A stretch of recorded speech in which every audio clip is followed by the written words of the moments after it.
ప్రపంచం మొత్తం గమనిస్తున్న ఒక పరిస్థితి వేగంగా మారుతోంది.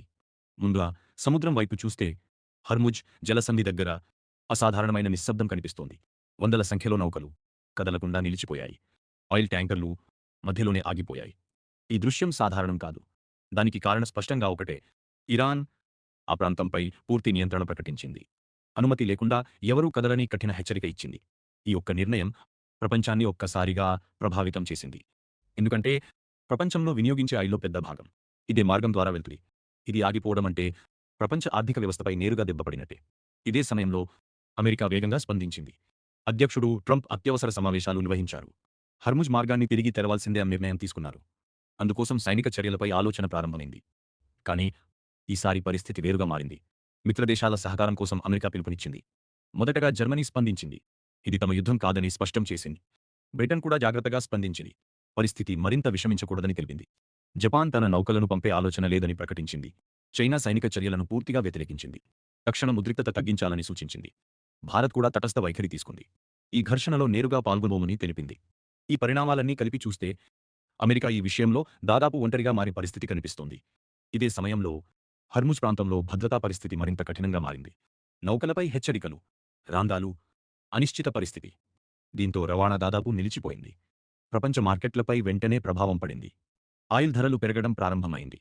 ఇది నేరుగా ఇండియాపై ప్రభావం చూపుతోంది. మన దేశం ఆయిల్ దిగుమతులపై ఎక్కువగా ఆధారపడి ఉంది. దీంతో ఐ పెట్రోల్, డీజిల్ ధరలు పెరుగుతున్న సంకేతాలు కనిపిస్తున్నాయి. గ్యాస్ ధరలు కూడా పెరిగే అవకాశం ఉంది. రవాణా ఖర్చులు పెరగడంతో వస్తువుల ధరలు కూడా పెరుగుతున్నాయి. ఇది సాధారణ ప్రజల జీవనంపై ప్రభావం చూపుతోంది. ఇక్కడే మరో మార్పు కనిపిస్తోంది. కర్ణాటక, తెలంగాణ, తమిళనాడు, ఢిల్లీ ఇలాంటి ప్రాంతాల్లో కొన్ని చిన్న వ్యాపారాలు, రెస్టారెంట్లు పెరిగిన ఖర్చులను తట్టుకోలేక ఇబ్బందులు పడుతున్నాయి. కొన్ని మూతపడే పరిస్థితికి చేరుకున్నాయి. ఇది ఆర్థిక ఒత్తిడి పెరుగుతున్న సంకేతం. ఇదే సమయంలో మధ్యప్రాచ్యంలో యుద్ధ పరిస్థితి వేగంగా విస్తరిస్తోంది. ఇజ్రాయెల్ లెబనానుకి తన బలగాలను పంపింది. పరిమిత ఆపరేషన్ అని చెప్పినా భూమిపై పరిస్థితి తీవ్రంగా మారింది. బీరూట్ నగరం భారీ పేలుళ్లతో కంపించింది. ప్రజలు భయంతో బయటికి పరుగులు తీశారు. మరణాలు నమోదయ్యాయి. వైద్య సిబ్బంది కూడా ప్రాణాలు కోల్పోయారు. ఇది యుద్ధం తీవ్రత పెరుగుతుందని స్పష్టంగా చూపిస్తోంది. ఇదే సమయంలో ఇజ్రాయెల్ ఇరాన్కు చెందిన కీలక స్థావరాలపై దాడులు చేసినట్లు ప్రకటించింది. వేల సంఖ్యలో టార్గెట్లపై దాడులు జరిగాయని తెలిపింది. గగనతల రక్షణ వ్యవస్థకు కూడా నష్టం జరిగినట్లు సమాచారం. దీంతో ఇరాన్ వెంటనే ప్రతిస్పందించింది. డ్రోన్లు, మిస్సైళ్లు వేగంగా దాడులు ప్రారంభమయ్యాయి.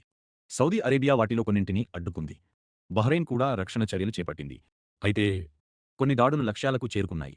ఈ పరిస్థితిని మరింత ఉద్రిక్తంగా మార్చింది. ఇదే సమయంలో యుఏఈలో కూడా ఉద్రిక్తత కనిపించింది. దుబాయ్ అంతర్జాతీయ విమానాశ్రయం డ్రోన్ దాడికి గురైంది. ఇంధన ట్యాంకుల్లో భారీ అగ్ని ప్రమాదం జరిగింది. పొగ ఆకాశాన్ని కప్పేసింది. విమాన రాకపోకలు ఆగిపోయాయి. ఎయిర్పోర్ట్ తాత్కాలికంగా మూసివేయబడింది.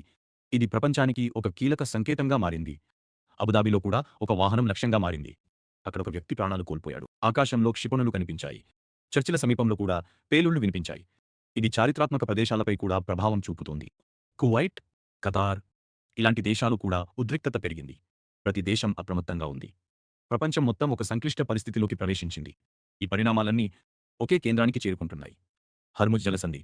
అక్కడ ప్రారంభమైన ఉద్రిక్తత ప్రపంచ ఆర్థిక వ్యవస్థ నుంచి ప్రతి మనిషి జీవనంపై ప్రభావం చూపే స్థాయికి చేరుకుంది. ఇప్పుడు పరిస్థితి ప్రతి గంటకు మారుతోంది. కొత్త సమాచారం వెలుగులోకి వస్తోంది. ఈ పరిస్థితిని గమనించడం, ముందు జరగబోయే మార్పులను అర్థం చేసుకోవడం ప్రస్తుతం చాలా ముఖ్యమైన విషయం. ఇంకా తాజా సమాచారం అందిన వెంటనే మళ్ళీ మీ ముందుకు తీసుకొస్తాను. ఈ సమాచారం మీకు ఉపయోగపడితే లైక్ చేయండి, షేర్ చేయండి. మీ అభిప్రాయాన్ని కామెంట్లో తెలియజేయండి.